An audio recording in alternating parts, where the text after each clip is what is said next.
मोदकं सदा विमुक्तिसाधकं कलाधरावतंसकं विलासि लोकरक्षकम्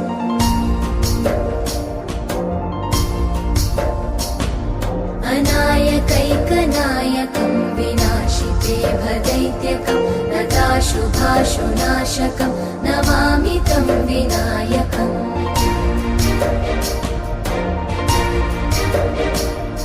न तेतरातिभीकरं नवोदितार्कभास्वरं न मत्सुरादिनिर्झरं न ताधिकापदुद्धरम्